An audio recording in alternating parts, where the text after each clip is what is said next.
반갑습니다. 오늘은 인간론 이제 마지막 시간인데 사실 오늘 마지막 시간을 하다 보면서 느낀 게 있습니다. 이 인재론, 이 원재론이라고 하는 부분이 좀 더 보충을 해야 되겠다 해서 다음 시간에 그것을 한번 정리를 해야 되겠다. 오해의 소지도 있고 또 이해함에 있어서 또 기독론을 맞이하는 우리의 마음에 있어서 우리 인간의 비참함을 제대로 알아야 되겠다. 그래서 인간이 전적으로 이 부패했다는 사실이 아니고서는 그 십자가의 보혈이 무용지물인 거죠. 근데 저는 그 원죄론을 믿는 이유가 사실 이제 결론적인 건데 십자가에 예수 그리스도께서 흘린 그 보혈, 그것으로 인해서 나의 죄가 죄 씻음을 깨끗하게 받았다. 그것 때문에 내가 죄인임을 알고 또 내가 죄를 원죄를 가지고 있다는 것을 느끼게 되었습니다. 다시 말하면 이 원죄가 그 전적인 타락과 부패가 고백되지 않고는 우리 기독론은 넘어갈 수가 없는 거죠. 그래서 많은 사람들이 전적 부패를 이렇게 좀 받아들이기 힘들어하는 부분이 있죠. 뭐 예전에는 펠라기안들이 있었죠. 펠라기우스, 펠라기안. 그래서 펠라기안들은 절대적인 자유의지가 있다고 하는 거죠. 자유의지가. 그래서 인간이 완전한 부패가 아니다. 자유의지가 있다. 그렇게 되면 절대적인 자유의지를 가졌다면 절대적인 책임도 인간에게 있다. 말은 좋죠. 인간에게 책임이 있다. 그러면 결국 그리스도 용서와 화해, 뭐 은혜, 십자가 그 사건은 우리가 먼 거죠. 그래서 자신의 죄에 대해서 누굴 탓할 수 있겠습니까?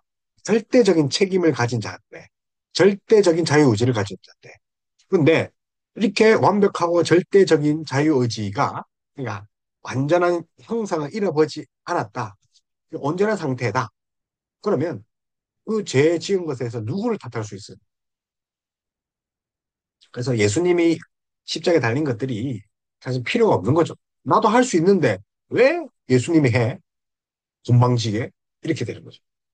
그래서 펠라기우스주의라든지 뭐 소시안들 같은 사람들, 뭐 반펠라기주의, 또 칼바르트의 위기신학, 뭐 이런 것들이 원죄론을 이제 부정합니다. 정통적인. 그래서 전통 신앙에 있어서 그 인류의 제2기원을 아담에게 주는 거죠. 원래 아담이 배고파서 먹은 것이 아니죠. 칼빈에 의하면 그 동산에 엄청난 열매가 있고 가운데 있는 그 선악을 하는 날 열매만 먹지 말은 거죠. 경계선이죠.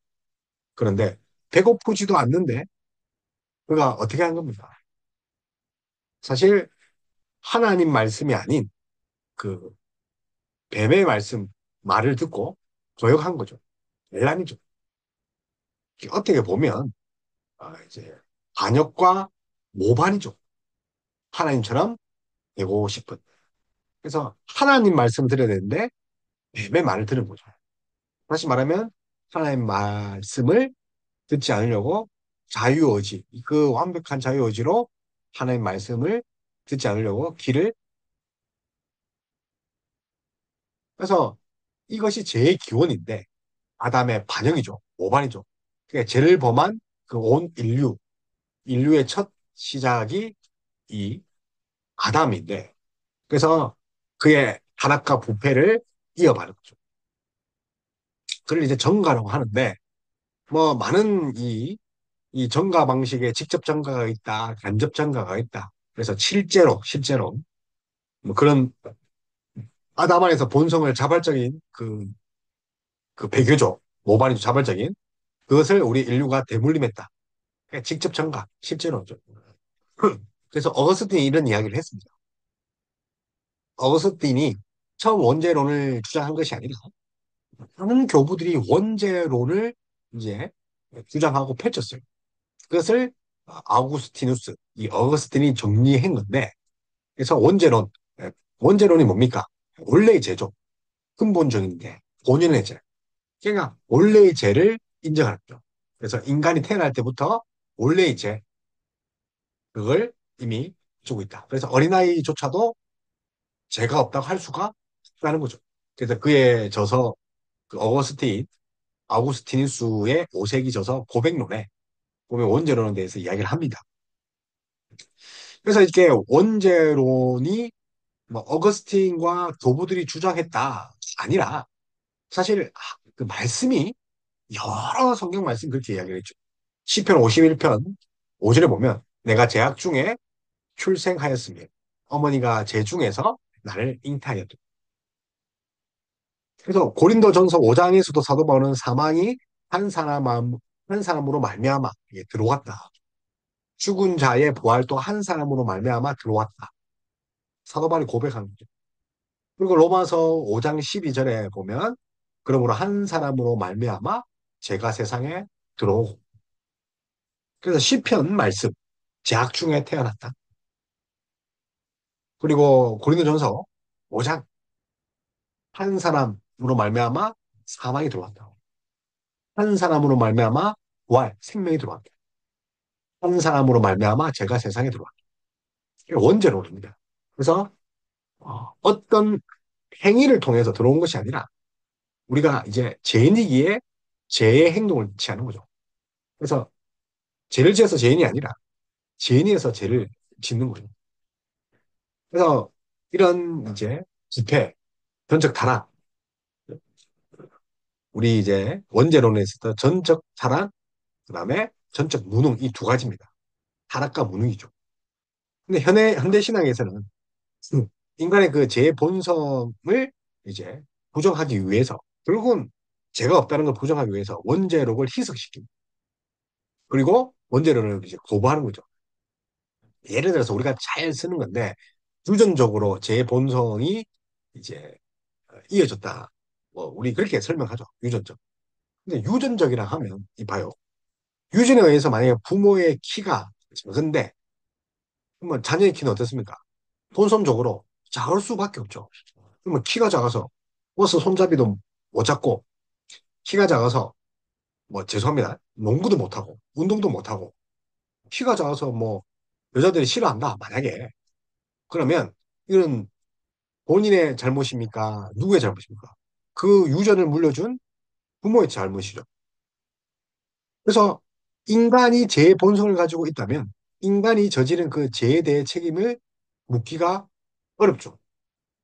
그렇잖아요. 부모에게 죄를 이제 물려받아야 하니까 부모에게 또 해줘. 뭐 인간의 책임을 면할 수 있죠. 그러니까 내가 이제 폭행을 했는데 이거 엄마 아빠가 한 거야. 엄마 아빠가 물려준 거야. 키처럼. 그 자기 죄를 어느 정도 탕감받을 수 있죠. 게다가 결혼과 연애, 출산 다 죄악시죠. 왜냐하면 죄인을 생산합니다. 결혼하면 안 돼요. 왜냐면 출산하니까. 그러면 어떻습니까? 죄인들을 계속 생산해야 되잖아요. 그러니까 이런 식으로 해서 원죄론을 좀 희석시킵니다. 그리고 또 뭐 이렇게 원죄론을 설명하다가 아담의 대표성,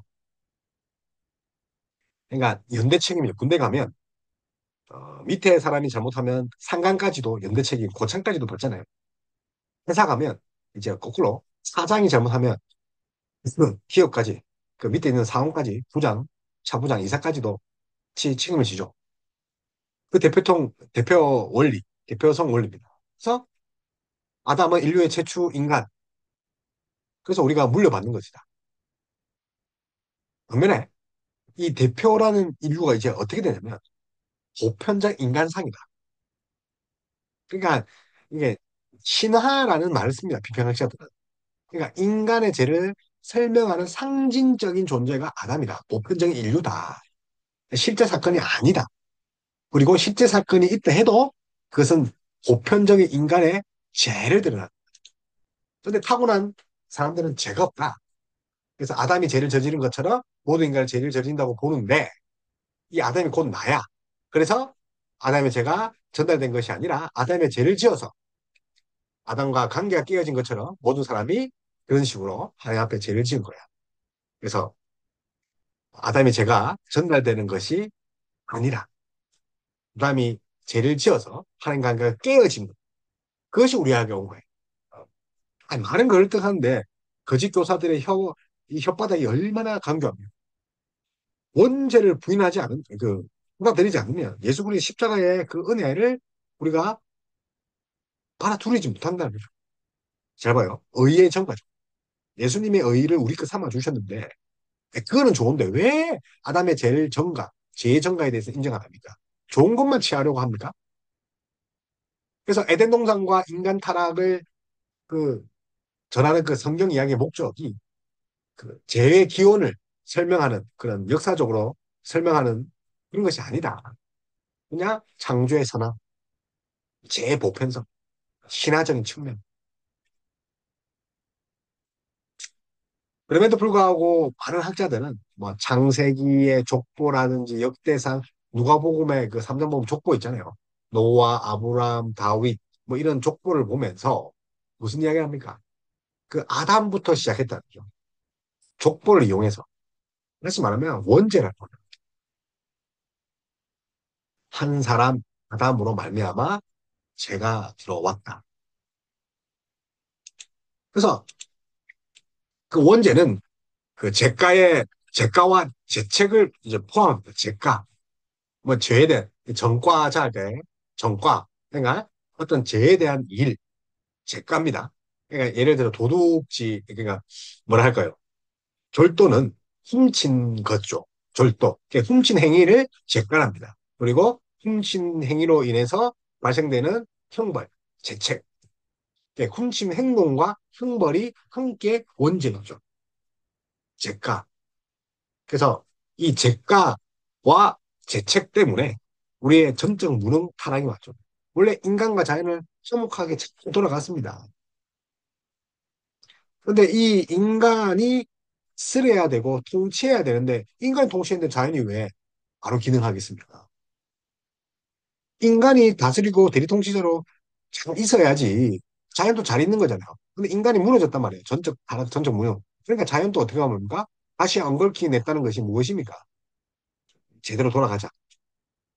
질병이 생긴 거죠. 그리고 자연재해가 생긴 거죠. 그래서 원죄는 죄과와 죄책을 포함하는데 우리의 이 원죄로 인해서 마치 이렇게 전적 무능과 전적 타락이 두 가지를 했죠. 이 두 가지는 흰 백지가 구겨진 것 같아요. 하얀 백지가 이렇게 구겨진 것 같단 말이에요. 이게 이게 원래 하나님 형상이었죠. 예, 죄로 말미암아 우리의 형상이 어떻게 됩니까? 전적 무능, 전적 타락. 자, 타락했죠. 원래 하얀 그 백지, 빳빳한 백지에서 이렇게 됐죠. 이제 쓸 수가 없어요. 무능이죠. 그래서 이 우리가 이제 뭐 유전설이라는 이제 대표의 대표성 이런 원리도 사실은 물론 이제 좋은 원죄를 설명하려는 이야기일 수도 있지만 어, 원죄를 부정하는 그런 쪽으로 갈 수밖에 없는 거죠. 그래서 우리가 이 어떤 걸 봐야 되냐면 정과 백정과 재정과 언약을 기초로 해서 하나님이 그 언약을 그 아담과 맺었죠. 그 선악과 행위 언약이죠. 그 언약의 기초에서 우리가 이제 오는 거죠. 그 언약, 약속이 우리까지 오는 거죠. 왜요? 의의 정가를 위해서. 그래서 재정가, 의의 정가, 언약을 기초로 했다는 거 우리가 다 알고 있지 않습니까? 그래서 뭐 유전적이다. 그 유전적이 무식한 사람들이 뭐 제가 키 이야기를 했지만 그들의 논리예요. 유전적인 뭐 자연적으로 받는 그게 아니란 말이에요. 그래서 본성, 타고나는 거죠. 타고나. 그러니까 유전적인 뭐라고요? 내추럴, 본성이죠. 그래서 타고난다는 것은 타고난 것으로 되지 않는 거죠. 타고난 것은 타고난 것으로 되지 않는다. 무슨 말이냐면 우리가 죄를 타고났기 때문에 죄인이 죄를 타고났는데 죄를 없앨 수 있습니까? 죄를 없애는 것을 한 번도 모르는, 겪어보지 못하는 건데 죄 없는 상태 말이에요. 무hum한 상태, 거룩한 상태. 그 타고난 죄가 가진 그 타고난 것은 타고난 것으로 만들 수 없죠. 해결할 수 없죠. 왜? 완벽한 죄가 없는 그 거룩한 상태를 우리가 느껴보지 경험하지 못했기 때문에. 그래서 타고난 것은 타고난 것으로 되지 않는 거죠. 그래서 뭐가 필요합니까? 초자연적인 하나님 은혜가 필요한 거죠. 죄는 초자연적인 은혜가 없이는 소멸되지 않습니다. 그래서 인류의 머리가 아니라 언약의 머리로 이야기를 할 때 병가를 이야기할 수 있고, 또 유전적이란 것은 자연적인 유전 법칙이 아니라 타고난다. 타고난 것으로 타고난 것을 타고난 것은 타고난 것으로 불가능하다. 죄인이 죄를 사할 수 없다. 왜? 죄를 사한 상태를 한 번도 경험하지 못하기 때문에. 죄가 없는 상태를. 그래서 초자연적인 은혜가 필요한 거죠. 그래서 우리가 아담의 원죄를 인정하느냐면 의의 전가죠. 즉 예수 그리스도의 십자가의 보혈로 제 사함을 믿기 때문에 반대의 원죄를 내가 타고났다고 인정하죠. 사도 바울도 베드로도 선지자들도 그렇게 하나님을 보고 낯을 피합니다. 왜요? 내가 죄인임을 깨닫기 때문에. 아벨 최초의 살인자죠. 하나님이 찾아왔을 때 그가 낯을 핍니다. 죄를 깨닫기 때문에 죽을까 싶었어. 그래서 우리가 죄의 왕노릇 하는 것이 아니라 은혜의 왕노릇 해야 되는 거죠. 그래서 우리가 이제 다음 시간에 기독론을 배웁니다. 죄 고백 없이는 예수 그리스도 없어요. 우리 세례 받을 때 내가 죄인입니다. 고백하잖아요. 그거 안 하면 세례 안 줍니다. 자, 오늘 이 마무리 하는 시간입니다. 한번 같이 보겠습니다. 그래서 제일 문제입니다. 주 하나님 들어주셔서 인간의 죄악이여. 인간은 죄를 지을 수밖에 없는 존재고 당신은 그러한 인간을 불쌍히 여기십니다. 주께서 인간을 창조하셨으나 인간 속에 있는 죄는 당신이 만드시지 않으셨사오니 나의 유년 시절의 죄를 깨닫게 하여 주신 분은 누굽니까?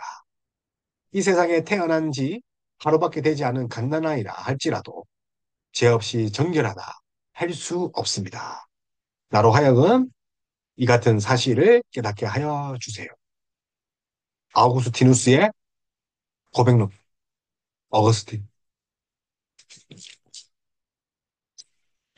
그래서 우리는 태어날 때부터 타고난 죄인입니다. 내가 오늘 하늘과 땅을 불러 너희에게 증거를 삼노라. 내가 생명과 사망과 복과 조주를 내 앞에 두었은즉 너와 내 자손이 살기 위하여 생명을 택하고 내 하나님 여호와를 사랑하고 그의 말씀을 청종하고 또 그를 의지하라. 그는 내 생명이시오 내 장수이시오. 여호와께서 내 조상 아브라함과 이삭과 야곱에게 주리라고 맹세하신 땅에 네가 거주하라. 모세는 가나안 땅 목전에 두고 있습니다. 신명이죠. 마지막 유언, 마지막 설교죠. 모세오경의 모세의 마지막 설교. 그래서 가나안 땅을 보고 있습니다. 그래서 이스라엘 백성 앞에 양자택일 하는 것입니다. 그들은 생명과 복을 택할 것이지 사망과 거주, 화 택할 것이죠.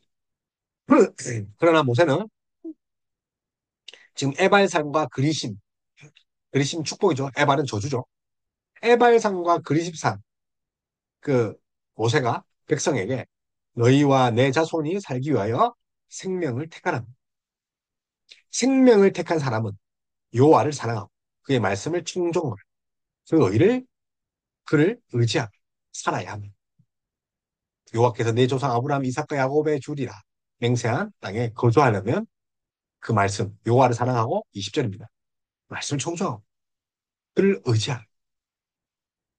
할렐루야. 그래서 모세 어떻게 합니까?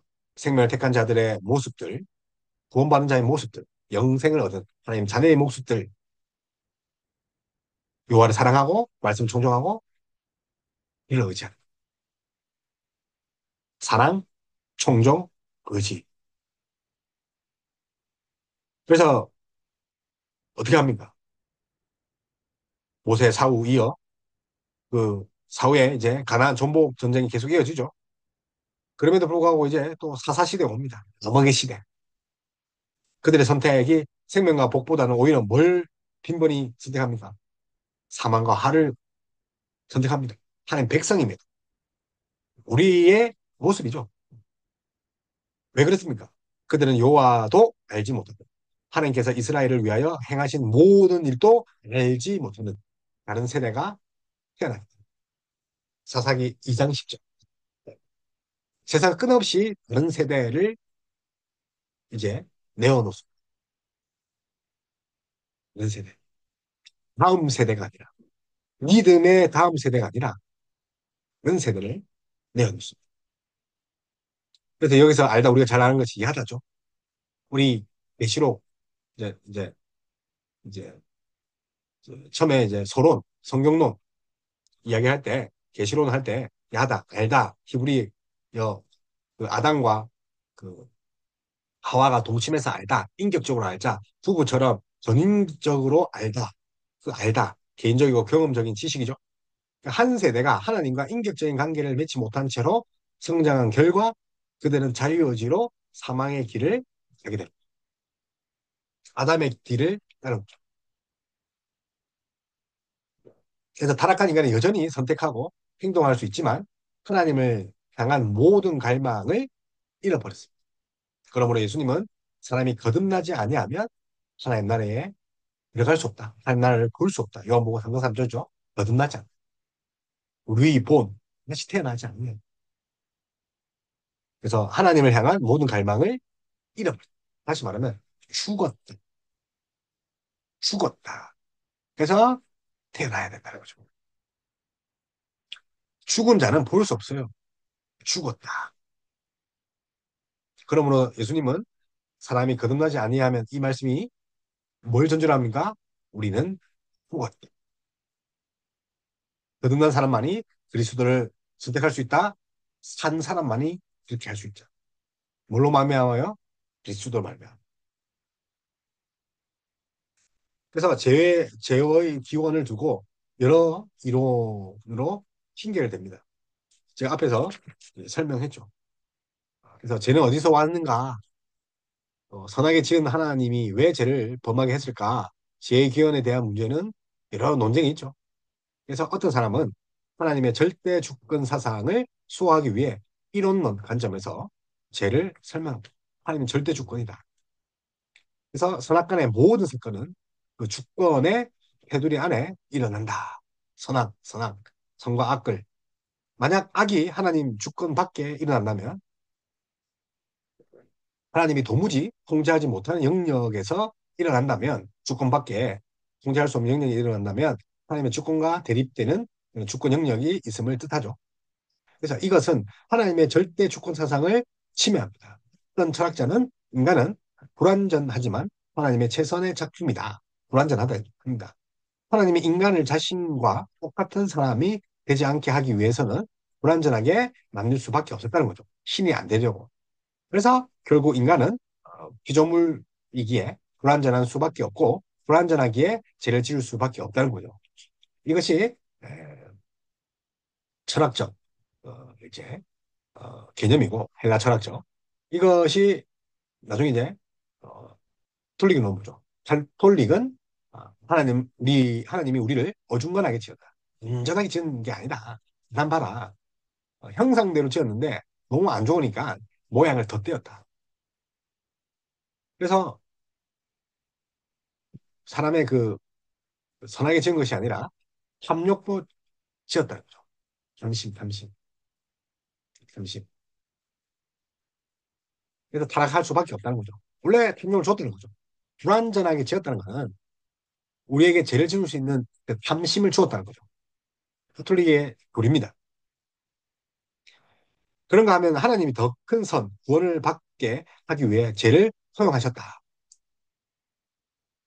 그죠? 선에 거하려고 죄를 더하겠느냐? 은혜를 더하려고 죄를 더하겠느냐? 바울의 말이죠. 그래서 죄를 많이 지으면 하나님 은혜가 더 많이 있으니까 그래서 죄를 짓는다. 그렇습니다. 그래서 선을 이루기 위해서 미리 악을 행하는 것은 하나님의 사역이다. 그게 말이 됩니까? 그래서 악이 일단 발생했을 때 그것을 선으로 바꾸시는 것은 하나님의 은혜로운 사역이라 할 수 있지만 선을 이루기 위해 미리 악을 행하게 하는 하나님의 사랑, 사역, 말이 됩니까? 하나님은 어떤 목적이나 이유로든 악을 도모하지 않으십니다. 이론론 사고는 하나님의 주권 테두리 안에 악의 기원을 설명하므로 하나님의 절대 주권 사상을 보존하려 하지만 하나님을 죄의 원인이 된다. 그래서 주권의 테두리 안에서 일어난다. 만약 악이 하나님의 주권 밖에 있다면 하나님이 도무지 통치하지 못한 영역이 된다. 그렇듯 하죠. 왜냐하면 주권을 강조하기 위해서 이론론이니까. 하나님의 주권과 대립되는 주권 영역이 있으면 어떻게 됩니까? 안 되죠. 그래서 절대 주권자 그 하나님이 또 만들었다. 악도 통제한다. 그렇지 않습니다. 악은 우리 본성의 부패로부터 오는 거예요. 이혼론, 또 이혼론, 이런 론 같죠? 이제 이혼론이 있습니다. 그래서 이혼론은 또 어떤 거냐면, 자, 이론은, 예, 그 이혼론은 무절대 주권이 대립한다는 거예요. 하나님의 주권과 사탄의 주권. 그러니까 우리가 이제 뭐 그런 이미지가 있죠. 애한 예수님과 그 악마의 뿔을 달린 불처럼 서로 팔심하는 그러니까 이혼론 사상이죠. 아니, 예수님이 사탄 이 쪼무레기하고 팔씨름 하실 군번입니까? 저는 그거 봤을 때 바로 지웠어요. 아, 역더라고요. 아, 예수님이 사탄 아부리하고 무슨 실험을 합니까? 사탄도 허락하시는데 욥기 보십시오. 하나님이 욥에게 고난을 허락합니다. 마귀에게 사탄에게. 아니, 그런 분이에요. 마귀도 하나님이 허락해야지 그 시험을 준다니까. 죽이지 말게 해라 하시잖아요. 그럼 무슨 나부랭이가 이혼후에 그런 거죠. 하나님의 주권, 사탄의 주권. 일세 왕국, 어둠의 왕국. 이거는요, 하나님 높이는 것이 아니라 사탄을 높이는 거. 그래서 악은 하나님과 전혀 상관없는 영역, 즉, 어둠과 왕국에 기인된다. 그러니까 이겨내는, 뭐, 어둠, 하나님이 없으니까, 하나님이 감당 안 하니까, 어둠의 왕이 있다. 그래서 사탄 숭배자, 뭐, 일루미나트, 뭐 그런 게 있더라고요. 음모론 보니까. 사탄 숭배자가 있어요. 어둠의 영역을 다스린 자가 있다고 생각하기 때문에. 이겨내는 하나님은 죄와 아무 상관없으며 죄의 책임이 전혀 없다는 것을 설명하는 장점은 있지만 우주에 서로 대립하는 두 주권, 하늘 아래 두 왕은 없죠. 그래서 절대 주권의 치명적인 손상을 줍니다. 사실은 이거는요, 스탄을 인정하는 겁니다. 권력이 있다고. 그래서 이런 사상은 성경적이지보다는 종교적인 개념이죠. 그래서 성경은 오직 하나님의 주권이 하나님 주권밖에 없다는 거예요. 그래서 그에 버금간 것이 있다? 그요. 화가 납니다. 화가 나. 사탄도 하나님의 주권하에 있을 뿐인.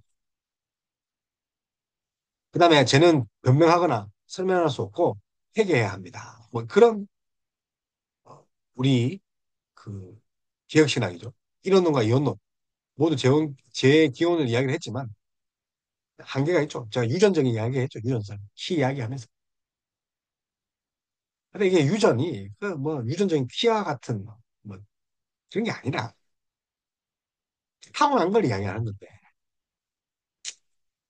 그런 설명은 성경적이보다는 철학적이고 사변적이죠.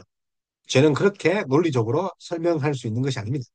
어거스틴은 죄를 설명하는 것은 어두운, 어두움을 보려는 것과 같고 침묵을 드러내는 것과 같다. 죄는 최고의 미친 짓이다. 죄를 이해하려는 것은 도저히 이해할 수 없는 미친 짓을 이해하는 것과 같다고 했습니다. 그래서 죄란 도저히 있을 수 없는 일이 일어나는 건데 있을 수 없는 일을 왜 그 굳이 알려고 이해를 합니까? 어떤 사람이 너무 어처구니 없는 일을 저질렀을 때 어떻게 그런 일이 일어났는지 조사합니까? 어떻게 이런 일이 일어나는지를 어떻게 우리는 죄에 묻혀 살기에 죄를 당연한 것으로 생각합니다. 죄를 합리화하고 정당화하고 익숙하죠. 입만 열면 거짓말입니다. 입만 열면 뭐 자기 그래서 이제 아담이 자기 이야기 나왔으니까 이 자기주의죠. 자기 이익. 그래서 슬쩍 또 하와에게 또 떠밀잖아요. 저 여자가 이기주의죠.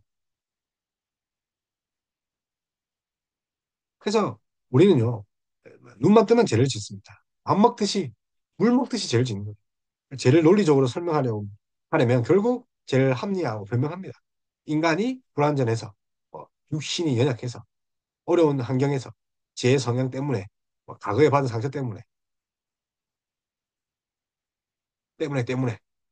성경은 죄의 기원에 대한 문제를 안일하게 사면적으로 다루지 않습니다. 죄의 엄연한 실체와 심각성을 다룹니다. 실체와 심각성. 인간에게 죄에 대한 전인적인 책임을 있으며 죄는 전혀 변명의 여지가 없다. 그래서 죄는 변명하거나 설명할 수 없고 회개해야 됩니다. 개혁주의 신앙이죠. 그러므로 성경으로 죄는 논리적으로 설명할 수 있는 것이 아니라 다만 정직하게 고백하는 거죠.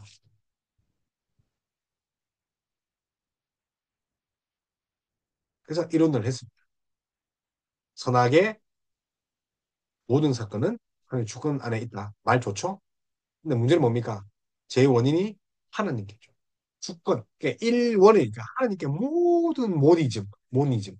모노하면 하나잖아요. 주권이 하나님께 꽂혔는데 하나님 죄도 만들었다. 그래서 은혜를 더하기 위해서 죄에 거하겠느냐. 이혼론이죠. 성과 악이 대립한다. 하나님 주권과 사탄이 대립. 하나님 호를 본 거죠. 죄 영역을 숭배하게끔 만든 거죠. 하나님과 범가는 것이 있습니까? 있죠. 누구든지 하나님께 범한 자신의 죄를 사적으로 고백하고 사죄를 강구하여야 하면 그 강구와 동시에 죄를 버림으로 자비를 얻을 것이다. 그래서 우리가 아담을 통해서 얻을 것은 우리가 죄인이다. 예수님을 통해서는 우리가 얻을 것은 회개의 은총이죠. 회개를 말미암아 용서가 받는 거죠.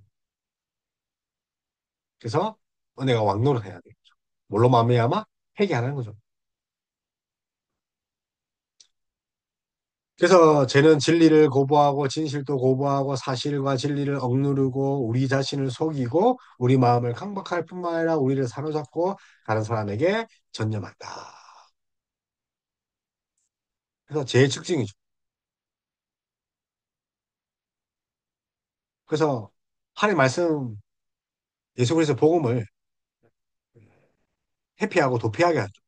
그래서 인간은 자신의 비참한 상태를 보며 체험하면서 그 사실을 인정하지 않으려고 하는 거죠. 말씀만 보면 뭐 내 죄가 찔리니까.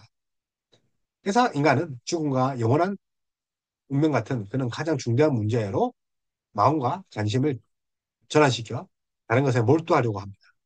그래서 자신의 문제를 망각하는 거예요. 망각. 그래서 세상 일에 분주하고 오락과 즐거움에 분주하죠. 주일 또 분주해서 주일 예배 안 드리려고 망각.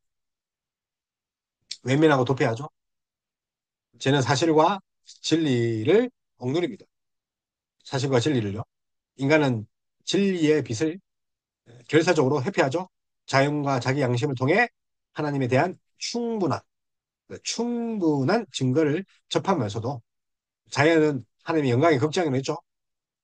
자연이 뚝딱 만들어집니까? 하나님이 만들었죠. 창조. 그런데 양심과 이런 자연이 통해서 하나님을 충분히 알 수 있는 증거가 있는데도 부인하고 왜곡하고 회피하죠. 인간 안에 그 도사리는 하나님의 원수된 마음이 자극이 극도로 혐오하는 대상에 대한 증거를 억누릅니다. 마음이 자신이 극도로 혐오하는 대상에 대한 증거를 억누릅니다. 결국 인간이 믿지 않는 것은 머리보다는 마음의 문제죠. 머리로는 압니다. 이거 뚝딱 될 수 없다는 거. 누가 창조했다는 거죠. 근데 마음은 믿지 않죠. 증거가 불충분해서 못 믿는 것이 아니라 믿고 싶지 않은 거죠. 세상 사는 그런 거죠. 예수님, 수천만, 수만 명 믿고 있는데, 성경책도 있고 데이터가 있는데, 믿지 못할 그 증거가 없는 것이 아니라 믿을 마음이 없는 거예요. 그래서 그 마음을 위해서 기도하는 거죠. 성령께서 그 마음을 주장해요. 그래서 우리 자신을 속이죠. 진실을 외면하면서 진리의 빛은 온 힘을 다해 억누르죠. 아니야. 사실이 아니야. 남은 신화야. 예수님은 신화야. 인간에 불과해. 그래서 인간은 진실을 외면하며 그 진리의 빛을 온 힘을 다해 외면하고 억누르면서도 자신이 그런다는 사실을 자기 자신에게 전혀 의식하지 못하고 나는 아니야. 만약 그 사실을 의식하면 죄책에 시달리기 때문에 자신을 속이는 거죠. 나는 착하다, 나는 착하다. 인간은 생각보다 훨씬 더 교활하죠. 우리 자신을 속인다는 것을 절대 의식하지 못하게 또 자신을 속이는 거죠. 자신을 속이니까 남도 속이는 거죠. 사기꾼이 그렇잖아요. 자기가 착한 줄 알아요. 근데 남을 속이는 거죠. 그 출발은 자기를 속이는 거죠. 나는 선하다, 나는 죄인이 아니다. 그래서 우리는 자신에게 속는다는 것을 전혀 의식하지 못하도록 교모하게 또 속아줍니다. 와, 먼저 우리는 자신을 속이고는 또 자신을 속이지 않는다고 또 확신합니다. 자신을 속이는 것이 무서운 죄입니다. 그런데 이런 죄에 가장 빠지기 쉬운 이들이 우리 신앙인이죠. 그래서 뭐 장로님들 신앙 좋다고 이렇게 합니다. 에헴. 권사님들 뭐 교회 뭐 설거지 뭐 식사 열심히 하면서 신앙 좋은 것처럼 속입니다. 전도사, 강도사, 목사, 성경 말씀을 외치지만 전혀 성경 진리를 믿지 않습니다. 그렇게 살지 않습니다. 선포한 말씀대로 살지 않습니다. 나조차도 그렇습니다. 제조차도. 그러니 죄는 우리 마음을 강팍하게 하는 거죠. 죄의 핵심은 끊임없이 이 악한 생각뿐만 아니라 말, 행동으로 나오죠. 하나님 형상은 어디서 잘 드러납니까? 우리 얼굴에 잘 드러나죠. 눈과 미소, 뭐 심지어 내뱉는 말, 죄도요. 얼굴에, 생각에, 말에, 심지어 행동까지도 해요. 그러니까 우리 육체도 하나님의 형상인데 이게 병들었기 때문에 우리 육체도 죄의 도구가 된 거죠. 죄에 내어준 거죠. 죄의 종노를 한 거죠. 제가 종노를 하고 제가 왕노를 하고 그보다는 그에 대한 일말의 죄의식을 허용하지 않는 것을 철저히 거부하는 거죠.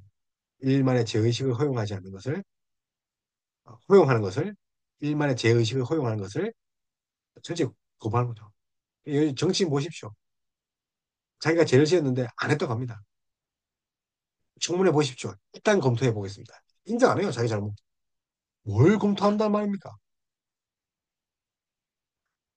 타락한 인간은 죄 속에서 일말의 죄의식을 느끼지 못할 뿐 아니라 오히려 교만해지고 자신이 어렵다는 거예요. 인간은 죄를 지으면 오히려 뻔뻔해지며 부끄러움이 없어진다. 예. 그게 지금 정치인들 모습이잖아요. 정가 몇 범들이 수두룩 하잖아요. 정치인들이 평범하지 않는데 정가를 지었는데 어떻게 정치를 합니까? 백성의 국민의 대표를 할 수 있습니까? 죄밖에 더 짓겠습니까? 그러니까 죄를 잘 지은 정가범이니까 오히려 뻔뻔해서 부끄러운 거죠. 그래서 인간은 죄를 지으며 오히려 뻔뻔해지며 부끄러움이 없다는 거죠. 그래서 죄는 우리를 사로잡죠. 죄는 자체가 죄 형벌이죠. 죄 짓는 자체가. 그래서 죄는 죄를 낳는 거죠. 죽음에 죽음은 죽음을 낳죠. 계속 죽음을 낳죠. 그래서 죄 짓는 자체가 형벌이에요. 그 제 아는 그 목사님도 후배들의 그 자기 부역자의 설교를 막 듣습니다. 새벽에 적어요. 또 설교 시간에 그 노트 딱 적어서 뭐또 시간이 지나면 그 자기 설교에 다 붙이는 거예요. 문구가 좋고 예하가 좋으니까. 근데 이제 시간이 지나니까 그게 누구 건지 모르는 거죠. 이제 뭐 출처를 밝혀야 되는데 모르는 거죠. 김 목사가 했는지, 박 목사가 부교육자가 했는지 어디 갑니까? 그냥 아무 때나 갖다 적어주죠.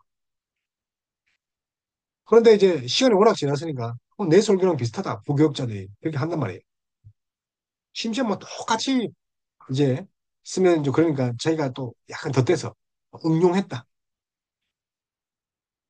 심지어 뭐 자기 아버지의 설교 노트를 가지고 자기가 목사인데 자기 아버지의 그 설교 노트를 가지고 또 재탕삼탕 하더라고. 죄 짓는 자체가 제 형벌이다. 그래서 죄는 다른 사람에게 전염됩니다. 그- 그래서 그런 사람 밑에서 있으면 안 되죠. 그런 목사들 밑에 교육자가 있으면 확 닮아가죠. 그러니까 담임 목사가 설교 못하면 부교육자가 다 설교 못하더라고요. 제가 이제 집사로 20년 있었잖아요. 담임 목사가 삐리하니까 부교육자가 다 삐리해요. 담임 목사가 설교를 대충 하고 설교에 능력이 없는데 밑에 있는 사람들은 뭐 주회를 하고 뭔가 서기를 해서 원래 서기란 것은 이제 석션이라죠. 뽑아내는 거죠. 성경 말씀을 분해해서 그걸 뽑아내서 이렇게 주의하는 거죠. 하나하나 이제 단어와 절과 뭐 문장과 단락을 그 짓을 안 하고 막 시부린 대로 하는 거죠. 그러니까 부교육자도 똑같다는 거예요.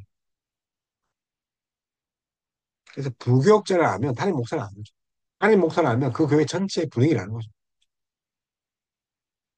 그런데도 그 독을 마시고 자란 독과 같은 그 설교를 듣고 자란 그 성도들은 중독이 돼가지고 그거 해볼래 하는 거죠. 해볼래. 그래서 죄 짓는 자체가 죄의 형벌이다.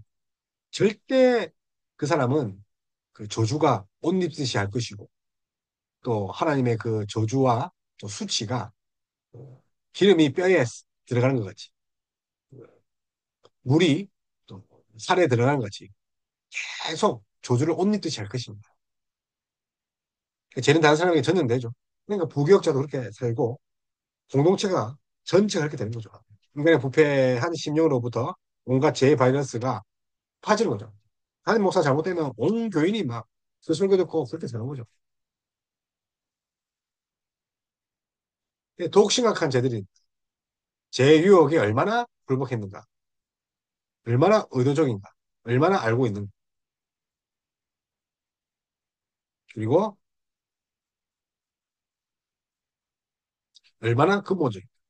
그래서 제 등급을 매길 수 있지만 또 로마 가톨릭에서는 또 재질의 정도를 또 따져가지고 뭐 중환죄, 뭐 가벼운 죄, 뭐 예를 들어 경한죄, 치명적인 죄 뭐 그렇게 합니다. 제 무게는 다 똑같아요.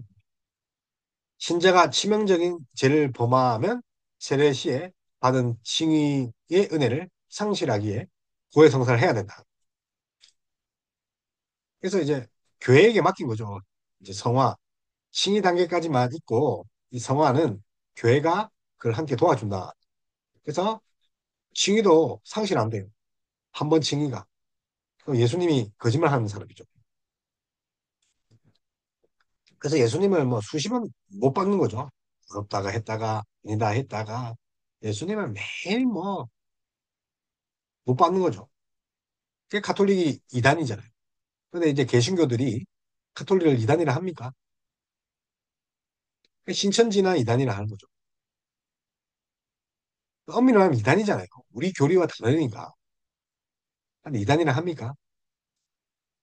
종교개혁자 칼빈은 이런 식으로 죄를 구분하는 것을 배경했죠. 어떤 죄를 치명적이라고 하는 것은 신자에게 지나친 불안감, 두려움을 안겨줄 수 있는 반면에 경한죄라는 개념 때문에 죄를 가볍게 여길 수 있죠. 그래서 죄는 크나 작으나 모두 다 사람을 찔러 죽이는 놈이나 말로 사람을 죽이는 놈이나 생각으로 사람을 죽인 것이나 똑같다. 강간한 자나 또 마음으로 강간한 자나 또 눈으로 야동을 보는 자나 똑같다. 그래서 제 유혹에 얼마나 굴복했는가. 제 심각성은 제 유혹에 얼마나 굴복했느냐에 따라 달라진다. 루터는 새가 머리 위에 지나가는 것은 어쩔 수 없지만 새가 머리 위에 둥지 트는 것을 막아야 한다. 제가 있는 건 어쩌습니까? 근데 제가 머리 위에 자신의 마음속에 둥지 트는 것을 막아야 해요. 우리 원함과 의도와는 달리 나쁜 생각이 내리를 스쳐가는 어찌할 수 없죠. 분노와 짜증과 뭐 이런 거 있죠. 뭐 반면에 또뭐 음란적인 부분도 있고 뭐 죽고 싶고 뭐 어쩔 수 없죠. 그러나 우리가 그 생각과 욕망을 붙잡고 마음에 품지 않도록 해야 돼요. 죄를 지으면 안 되죠. 욕심이 잉태된 즉 죄를 낳고 죄가 장성한 즉 사망한다. 욕심도 있고 뭐 죄도 존재하죠. 그런데 잉태하거나 장성하게 하면 안 되는 거죠. 그래서 그 욕망을 성취하기 위해 모든 수단과 뭐 방법을 동원해서 욕망을 이루려 하는 거 어떻습니까? 그렇지 않게 해야 되죠. 새가 머리에 둥지 틀지 않도록 해야 되죠. 얼마나 의도적인가? 제 심각성은 내 의지가 얼마나 의도적으로 제에 개입되어 있는가에 따라 결정된다. 실수로 지은 죄와 고의로 지은 죄. 사실은 고의로 지은 죄, 자범죄죠. 부지중의 죄도 사실은 우리 레기 보면 부지중의 죄도 하나님께 회개하러 나오는데 하나님이 나오라고 하는데 의도적으로 지은 죄는 엄청 많습니다. 그렇다면 무심코 범한 죄는 무고합니까? 무심결에 자기 자랑, 무심결에 조주, 무심결에 무시하는 말투, 계산되고 정리된 그런 이기적인 생각, 이런 계산기 같은 생각, 내뱉은 말, 어쩌다 말실수한 것이 아니라 우리 안에 오랫동안 쌓인 것들이 결정적으로 표출된 겁니다. 이 마음에 가득한 것이 나온 겁니다. 실수 아닙니다. 어머? 아닙니다. 뭘 실수했단 말입니까? 그게 창조죠. 뭐 그동안 내 몸의 데이터에 없는 걸 만들었는데 창조죠. 우리가 그렇게 창조적입니까? 그러면 착한 일을 한 사람은 자기가 안에 선한 게 있으니까 한 거죠. 나도 모르게 착한 일을 했어. 택도 없는 소리죠. 얼마나 근본적인 죄인가? 얼마나 알고 있는가? 하나님 뜻을 알고도 고의적으로 죄를 범하죠. 하나님 하지 말라는데 굳이 그거 합니다. 그래서 고의적으로 그 뜻을 거스리고 죄는 죄 짓는 죄는 더 엄중히 처벌해야 할 대상입니다. 반면에 무죄 지은 죄 변명의 여지가 없죠. 내 속에 가득했기 때문에 그것도 죄다. 그것이 죄라는 것을 알았으면서도 안 지었 안 지었을 것이라는 그 전제하에서 그 죄가 조금은 가볍다고 볼 수 있습니다. 그래서 만약 그것이 죄라는 것을 알았으면 안 지었을 것이라는 그런 변명을 한다는 거죠. 야, 그 죄라면 안 지었을 것인데. 피게 되지 마세요. 그러나 무지에서 나온 죄가 항상 그렇게 무하지는 않습니다. 아이고, 몰라서 지었습니다. 아니, 뭘 몰라. 몰라에 대한 그것도 죄라니까요. 무지도 죄다. 무지도. 게으른 것도 죄죠. 인간이 하나님의 뜻을 알지 못하는 무지 자체가 죄악의 근원이죠. 덮어놓고 믿었다. 성경을. 그 지 잘못이죠. 하나님에 대한 무지는 하나님에 대한 완악하고 불순종한 마음에서 그렇죠. 삐뚤어지 마. 그래서 모르고 지었다. 그 변명 안 됩니다. 그 마음조차가 어디서 온 거예요? 하나님을 외면하는 뜻을 알지 못하고 무시하는 그 죄악의 근원에서죠. 하나님에 대한 무지는 하나님에 대한 완악한 불순종입니다.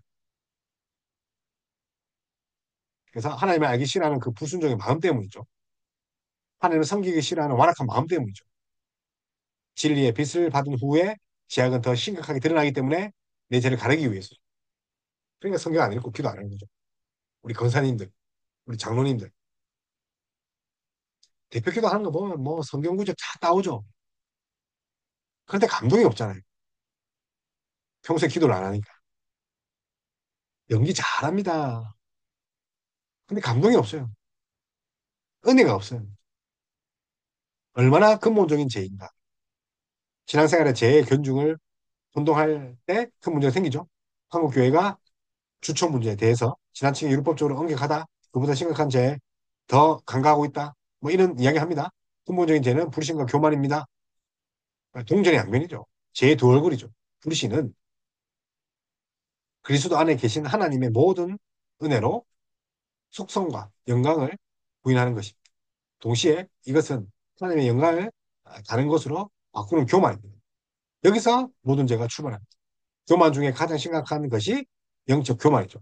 영적으로 더 충만해지고 거룩해질수록 더 무서운 죄, 또 자신의 거룩함에 대한 교만에 빠질 수 있죠. 교만은 결국 인간을 패망하게 합니다. 겸손은 또 모든 은혜의 토대가 되죠. 모든 은혜, 겸손한 믿음. 겸손이 와서 그 기초를 놓으면 모든 은혜가 그 위치에 차곡차곡 쌓입니다. 교만은요, 다 무너지죠. 흙과 모래와 같죠. 그래서 경중을 따를 죄가 아닙니다. 아무리 작아도 심판받지 않는 죄가 없는 것 같이 아무리 커도 진정한 회개하는 자에게 심판을 임하게 할 수 있는 죄는 없다. 우리 외민신조 15조죠. 우리의 부패함을 느끼고 우리 자신의 잘못을 혐오하는 것이 영적 건강의 첫 번째 지우입니다. 죄를 혐오하는. 그래서 근심하는 걱정, 죄를 싫어하는 거죠. 아무리 작아도 심판받지 않는 죄는 없고 아무리 커도 심, 회개하는 자에게 심판을 임하게 하는 죄도 없다. 그래서 아무리 작아도 심판받지 않는 죄도 없고 아무리 커도 용서받지 못할 죄는 없다. 용서받지 못할 죄는 없다는 거죠. 그래서 핑계하지 마라. 오늘 너무 길어서 이제 요약은 여기까지. 회개해야 된다. 그래서 원죄로는 회개를 위한 것이지 고백을 위한 내가 죄인이라 고백을 위한 것이지 파헤치는 것이 아닙니다. 그래서 제 특징들 진리와 진실로 도피하게 하고 사실과 진리를 억누르고 우리 자신을 속이고 마음을 어둡게 하고 강박하게 하고 죄에 사로잡혀서 죄만 짓게 하고 내만 죄만 지으면 되는데 공동체 전체에 다 오염시키고 민족들에 오염시키고 우리의 부패함을 느끼고 우리 자신의 잘못을 혐오하는 것이 영적 건강의 첫 번째 징후입니다. 그래서 오늘 인간론을 마칩니다. 다음 시간에 이 인간론을 한번 정리하겠습니다. 원죄론에 대해서. 그리고 우리가 원죄론을 정리하고 나서 드디어 기독론을 함께 보도록 하겠습니다. 감사합니다.